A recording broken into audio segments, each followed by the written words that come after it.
Assalamualaikum warahmatullahi wabarakatuh. Ya Rabbil alamin wa bihi nasta'in ala umurid dunya waddin. Wassalatu wassalamu ala asyrafil anbiya'i wa sayyidil mursalin sayyidina maulana Muhammadin sallallahu alaihi wa ala alihi wa sahbihi wa man tabi'ahum bi ihsan ila yaumiddin, amma ba'd. Subhanaka la ilma lana illa ma 'allamtana innaka antal alimul hakim. Rabbi shrah li sadri wa yassir li amri wahlul 'uqdatam min lisani yafqahu qawli. Rabbi yassir wa la tu'assir, rabbi tamim bi khair. Al-Fatihah. Iyyaka na'budu wa iyyaka nasta'in, ihdinas siratal mustaqim.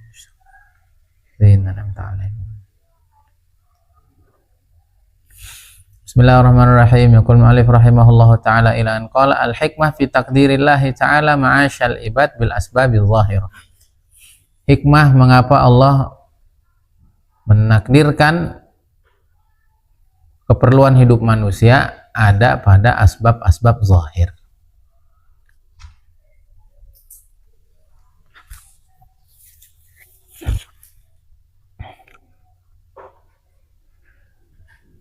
Kenapa itu? Adanya tukang jahit, adanya penjual makanan, penjual minuman, petani, nelayan. Apa hikmahnya? Nah,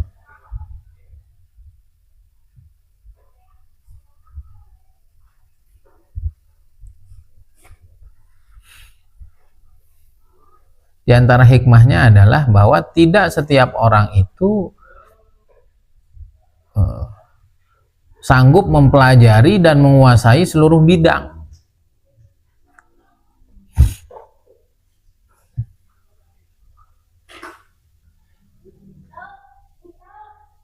Jangankan menguasai, mempelajari semuanya nggak mungkin. Nah, kalau orang mau mempelajari semua bidang, ya habis umurnya. Nah, kalau orang nggak sanggup, jangankan menguasainya, mempelajari semua bidang ilmu nggak sanggup, maka kan artinya dia akan minta tolong kepada orang lain, bergantung kepada orang lain dalam keperluan hidupnya.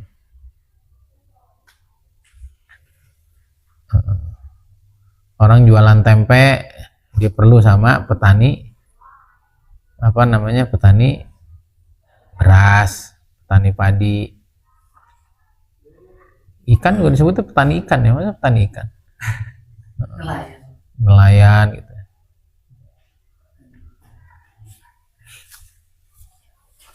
Gitu.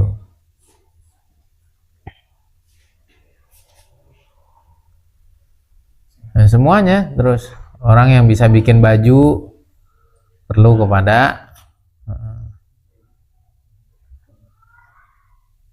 yang bikin peci. Kan nggak semuanya orang bisa bikin peci. Teruslah, jangankan urusan yang sudah beda bidang gitu ya. Sesama fashion aja kan nggak semua orang. Ya bikin baju, ya juga bikin celana, ya kan gitu. Atau dia bikin baju gamis, belum tentu dia bikin baju kaos. Jadi begitu, ilmunya masing-masing. Nah, karena tidak semua orang tuh menguasai semua bidang, akhirnya ada keperluan-keperluan hidupnya yang dia perlu kepada orang lain. Maka disitulah letaknya orang tuh nggak boleh sombong gitu. Seperti saya juga sebagai guru kalian. Kalau nggak ada kalian kan saya nggak jadi guru, gitu ya. Orang kaya sombong sama orang miskin lah. Kalau nggak ada orang miskin, nggak ada yang mau jagain rumahnya, nggak ada yang mau ngerjain urusannya. Jadi kita tuh mesti ngerti bahwa kita tuh semua diposisikan Allah di posisinya masing-masing, semuanya sedang diuji. Ya bluwakum ayyukum ahsanu amala, siapa yang di posisinya masing-masing yang terbaik. Jadi orang tua terbaik, guru terbaik, orang kaya terbaik. Terbaik dengan sikap zahirnya dan sikap batinnya. Ya, orang pintar tuh harus bersyukur adanya orang bodoh, karena kalau semua orang pintar dia nggak disebut pintar. Orang yang tampan juga harus bersyukur sama orang yang nggak terlalu tampan lah. Kalau semuanya orang tampan, Dia nggak disebut tampan. Jadi nggak usah dienyek yang kurang tampan itu gitu. Paham ya? Mungkin gelap ya kau bang. Udah ada lagi kacamatanya. Gelap sih Iqbal.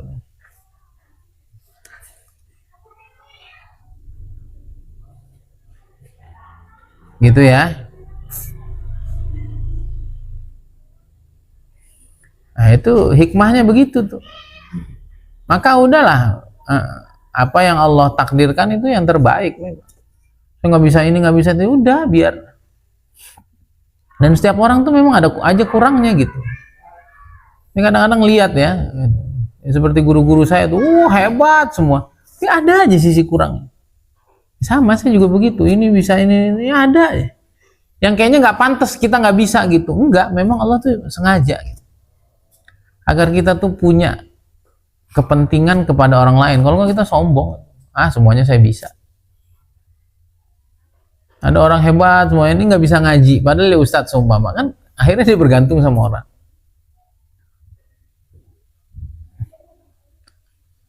Yang disisakan satu, serba sempurna, serba bisa, serba segalanya hanya Rasulullah SAW. Seakan-akan Allah mau bilang itulah kekasih saya sesungguhnya, yang nggak ada cacatnya gitu. Yang lainnya tuh enggak. Coba aja lihat. Ini kamu ketemu deh orang sehebat apapun, pasti ntar ada sisi kurang. Masa itu nggak bisa dia? Ya emang sengaja Allah sisain. Biar orang tuh nggak sombong, biar orang tuh perlu sama orang lain.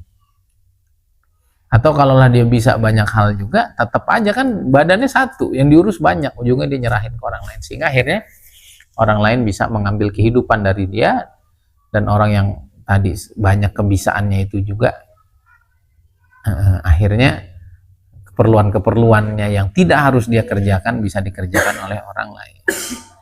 Dalilnya Allah SWT berfirman, wa rafa'na ba'dahum fawqa ba'dhin darajat liyattakhidha ba'duhum ba'dhan sukhriya wa rahmatu rabbika khairum mimma yajma'un. Aku angkat, kata Allah, sebagian mereka dari sebagian yang lain tingkatannya, kedudukannya. Untuk apa? Agar satu sama lain saling bisa menundukkan. Satu sama lain harus saling bisa menundukkan. Ada guru bisa nundukin murid, ada orang tua bisa nundukin anaknya, ada orang kaya bisa menundukkan orang yang tidak kaya dengan hartanya, orang kaya bisa menundukkan orang miskin, bisa menundukkan orang kaya dengan kerjaannya, kan gitu, dengan tenaganya, dengan pikirannya, sehingga satu sama lain saling membutuhkan. Sehingga dari saling membutuhkan itulah akhirnya bergulirlah ekonomi, ya, berputarlah kehidupan sebagaimana seharusnya. Coba bayangin kan kalau semuanya sama kan gitu. Tuhan nggak adil, yang ini kaya, itu justru keadilan Tuhan. Tuhan nggak adil, yang satu cakep, yang satu enggak, itu justru keadilan Tuhan. Kalau nggak kan jadi aneh hidup ini. Yang miskin perlu kepada hartanya orang kaya perlu kepada kerjanya orang miskin. Yang nyawa perlu kepada tukang kain agar dia bisa punya baju, tukang kain, tukang tenun, tukang jahit perlu kepada petani agar dia bisa makan, agar dia bisa dapat katun yang darinya baju-baju itu terbuat. Nah, ya begitulah Islam itu. Di Islam itu ngajarin kita jadi orang normal gitu loh.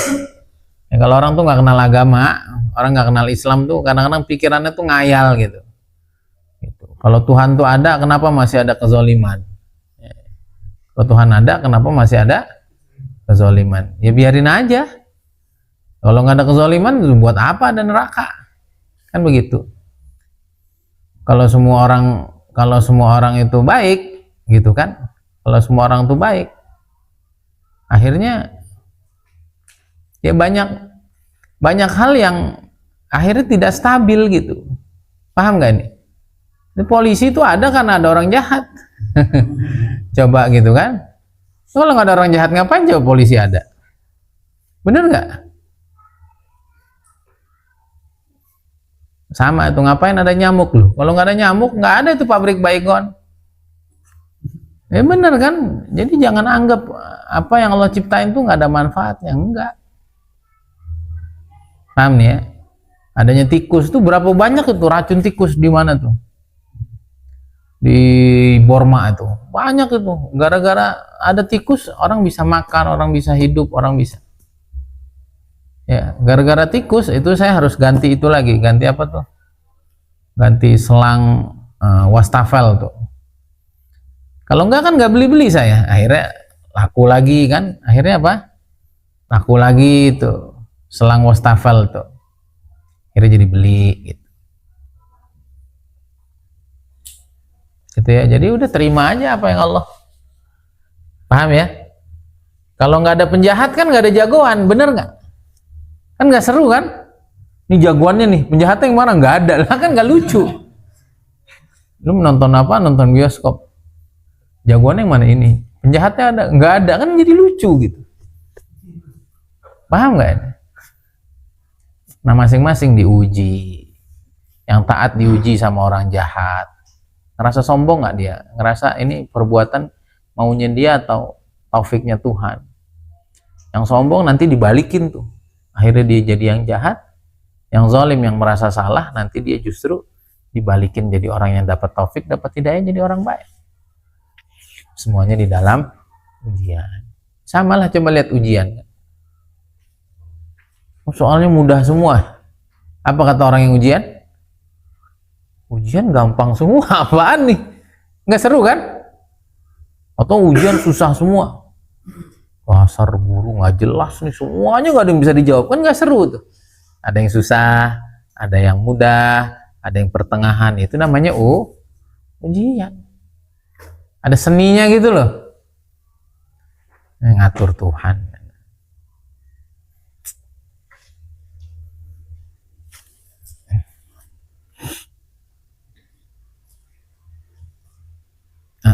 Kemudian terakhir, kerja yang halal itu bagian dari tolong menolong dalam ketaatan. Coba itu.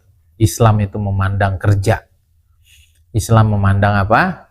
Memandang cari nafkah, cari ma'isyah itu bagian dari ta'awun alal birri wat taqwa. Coba ya. Logikanya ulama tuh memang ngeri itu. Makanya kalau kita berhenti ngaji kitab para ulama, udah. IQ kita tuh mandek gitu. Kalau kita berhenti baca buku, kita berhenti baca karya-karyanya para ulama, orang-orang ilmuwan itu, udah kita buntu. Kenapa? Nah mereka nih emang punya IQ itu luar biasa. Kalau kita kan ta'awanu alal birri wat taqwa apa coba? Hah? Ada orang nggak punya duit kita utangin gitu seumpama. Orang sendalnya hilang kita cariin. Ada orang dizolimi gitu kah? Ini enggak, ini kerja itu ta'awun alal birri wat taqwa. Coba tuh.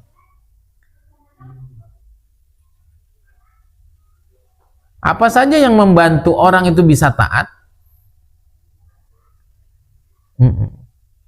maka dia termasuk di dalam firman Allah wa ta'awanu alal birri wat taqwa. Coba kalau nggak ada kerja, ya anak saya nggak bisa sekolah tuh. Coba itu, ajib ya. Kalau saya nggak kerja, saya nggak bisnis, gitu ya. Atau orang tua kamu nggak kerja, kamu nggak bisa pondok. Asatid nggak bisa makan. Pondok nggak bisa bayar sewa pondok. Itu panjang itu. Coba bayangin tuh kalau ada orang tuh ngejos, enggak ini nggak penting ini. Coba. Berapa kekacauan terjadi itu. Makanya itulah saya udah bilang, agama ini ujungnya kita tuh suruh jadi orang normal gitu. Nah, tapi di dalam kenormalan itu, al-fahmu wal fikhu, kepahaman kita terhadap agama itu harus makin tajam. Sehingga yang dulunya hanya rutinitas, sekarang kita tuh enggak, ini ngerjain ini adalah dalam rangka menyempurnakan ketaatan, dalam rangka kerjasama agar kebaikan-kebaikan itu bisa terlaksana dengan sebaik-baiknya. Coba tuh. Dan kalau orang tuh nggak kerja, orang tuh nggak bisnis, umpama itu PT-PT bisa bangkrut itu, warung-warung bisa tutup itu, paham nggak? Nggak ada yang beli, gimana coba? Ini kebayang nggak tuh? Berhenti orang kerja, warung tutup, ya pabrik-pabrik tutup, pondok tutup, santri anak-anak nggak bisa sekolah. Coba itu, kebayang nggak tuh kalau Islam tuh cuma mentingin ibadah mahdoh aja? Enggak. Nah, tapi kebayang juga nggak ada orang ngelakuin aktivitas-aktivitas ini semua tapi tidak pakai kepahaman agama, akhirnya capek nggak? Capek, gini-gini amat sih hidup, buat nyari 20.000, 30.000 gitu kan, banting tulang, ya peras keringat, dicaci maki orang, dikhianat. Nah, Islam itu hadir bahwa rutinitas itu bukan rutinitas biasa, dia adalah bagian dari ketaatan, bahkan dia penyempurna ketaatan. Tanpanya ini aktivitas kehidupan ini bisa berhenti. Ketaatan-ketaatan itu tidak sempurna. Bahkan disebutkan hadis Nabi SAW, wallahu fi aunil abdi maka anal abdu fi auni akhi. Coba bayangin tuh, jadi kita kerja itu niatnya apa? Nolong orang. Nolong orang siapa? Nolong istri, nolong anak, nolong apa? Nolong bos, nolong apa? Nolong konsumen, nolong member, ya, punya duit lebih, sedekah sama tetangga, punya duit lebih. Coba luar biasa. Ya kita kan selama ini wallahu fi aunil abdi, makan abdu fi auni akhi, nolongin orang kan. Gak punya makan kasih, enggak, kerja itu wallahu fi ajib. Wa sawa'un aqama dzalikal amal bi'iwadin syaratahu alaihi aw bighairi iwad. Kana qasduhu ma bayyana kana fi amali ma'na ta'ala sallam innamal a'malu binniyat wa innamal likulli imrin ma nawa. Nah, baik kerjanya itu dibayar atau nggak dibayar, nah itu mah udah urusan lain. Pokoknya aktivitas kerja itu membuat hidup ini menjadi apa? Berjalan sesuai sebagaimana mestinya gitu. Yang penting kata beliau, jika niatnya adalah untuk menjalankan ketaatan dan menyempurnakan ketaatan agar kehidupan ini berjalan dengan baik, maka itu adalah bentuk ketaatan kepada Allah. Baik dia dibayar ataupun tidak, dia pakai kontrak ataupun tidak. Coba tuh bayarnya Allah.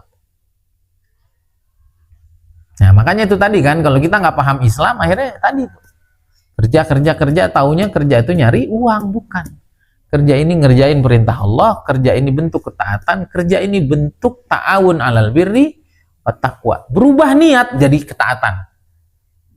Tapi dibayar 30 juta nggak peduli, tapi dia nggak dibayar, nggak peduli. Paham ya? Nah itu yang saya bilang, bahwa hidup ini kita nih dalam kontrak kerja sama Allah. Jangan pernah putus niat itu, sehingga ntar kita nggak capek, kita nggak kehilangan arah, kita semangat terus. Kalau dapat duit banyak bonus dari Allah, nggak dapat duit, saya kerja sama Allah, ntar gue dibayar cepat atau lambat. Ya. Saya dihianati sama orang itu, nggak peduli. Dia mau khianat kayak, dia mau nggak peduli, dia mau nggak bayar, dia mau nggak. Yang penting Allah tahu saya kerja buat dia. Pasti suatu saat dilihat sama orang baik, nanti saya diangkat sama Allah. Nah, sehingga kita nggak stres. Wah ini agama nih keren banget, agama nih keren banget. Ya gitu ya. Jadi agama ini untuk kita jadi orang normal. Ya, jadi makin beragama tuh harus normal, harus punya anak, harus punya istri, harus punya bisnis, harus punya kerjaan, harus punya santri, harus punya lembaga pendidikan, filantropi, harus bertetangga, harus ada olahraganya, begitu. Tapi ingat, itu semua dijalanin dalam kontrak kerja bersama Allah. Aktivitasnya sama, tapi niatnya kontrak kerja sama Allah, semuanya jadi ketaatan. Bahkan tadi itu, ya, kerja yang kita anggap biasa aja, ya Allah, ternyata masuk wallahu fi aunil abdi. Ya Allah, saya kerja nih, bener duit saya udah cukup ya Allah, tapi bos masih perlu saya. Ya Allah, dan lain sebagainya, niat kita. Ini luar biasa ini. IQ-nya para ulama, apalagi ulama salaf itu kita geleng-geleng itu. Itu makanya yang bikin saya tidak pernah mau berhenti baca kitab, tidak pernah mau berhenti membaca kesimpulan-kesimpulan pikirannya orang-orang hebat itu, karena ya memang mereka tuh lebih gitu. Apalagi orang generasi salaf ini kan muridnya Imam Abu Hanifah langsung, Muhammad bin Hasan Syaibani, termasuk gurunya Imam Syafi'i radhiyallahu taala. Apa enggak begeduk gitu kan, apa enggak jihbil itu bahasa Arabnya, betul-betul orang yang sangat-sangat jenius. Dan dari beliau kita belajar betapa ayatnya sama tapi kepahamannya luas, itu menjadi sesuatu yang berbeda. Nah, siapa yang niat kerjanya adalah menjalankan ketaatan, menyempurnakan perjalanan kehidupan manusia agar normal, ya, berjalannya seluruh program-program ketaatan dengan kerjanya, atau dia membantu orang lain untuk itu, maka dia akan diganjar oleh Allah dengan niatnya tadi tuh. Ya, sama seperti orang yang nikah. Kalau niatnya agar dapat anak, niatnya adalah menjalankan perintah Allah, meletakkan syahwatnya, nafsunya pada tempat yang tepat, memperbanyak hamba Allah, memperbanyak umat Nabi Muhammad SAW, maka dia dapat pahala.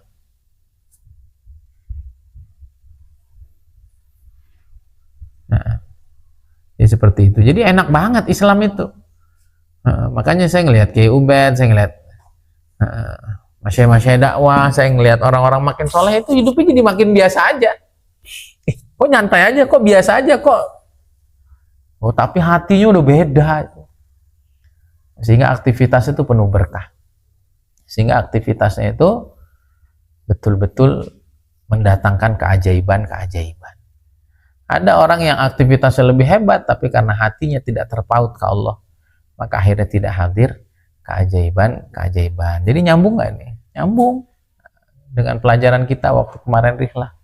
Setelah kita nih hidup nih kontrak sama Allah, ya, dan kita nggak akan ada kecewanya. Allah nyuruh kita apa? Buat baik sama tetangga. Tetangga kurang ajar, bukan masalah tetangganya baik nggak baik. Allah nyuruhnya kita buat baik. Dia mau baik, dia nggak mau baik, nggak urusan. Paham ya? Nah, kalau kita kontraknya sama Allah, bukan kontraknya sama nafsu dan semangat kita, insya Allah kita istiqomah. Tapi kalau enggak, pasti kecewa nanti. Kenapa kamu kok jahat sama tetangga? Oh, dia duluan yang jahat. Oh, disuruhnya buat baik. Ya, tapi dia jahat, disuruhnya buat baik. Perintahnya udah gitu. Paham nggak? Seperti bos nyuruh. Sekarang lembur. Capek bos, lembur. Capek bos. PHK nih. Oh iya bos, siap. Paham nggak? Nah, kita tuh nggak ngerasa begitu sama Allah.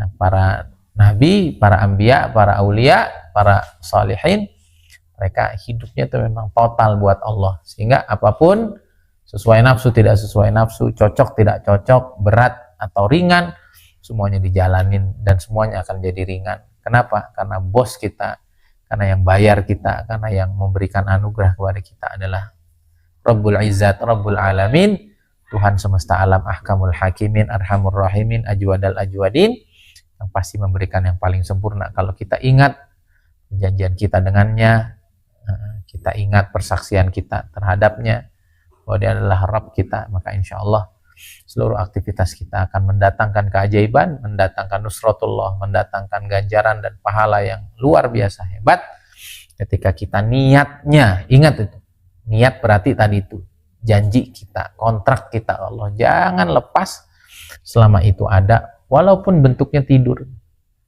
Walaupun bentuknya apa? Tidur. Bukan di majelis tapi habis ini kamu tidur kan, niatnya apa? Untuk bangun tahajud. Sepanjang malam udah dihitung kebaikan itu. Kenapa? Karena yang merintah juga Allah. Yang merintah juga Nabi Muhammad SAW. Contohnya Nabi contohin tidur awal, bangun awal. Kira demikian. Jadi kerja yang halal itu bagian dari ta'awun 'alal birri wat taqwa. Kerja itu bagian dari menolong saudara muslim yang lain. Dan apalagi tadi dan kerja tadi juga merupakan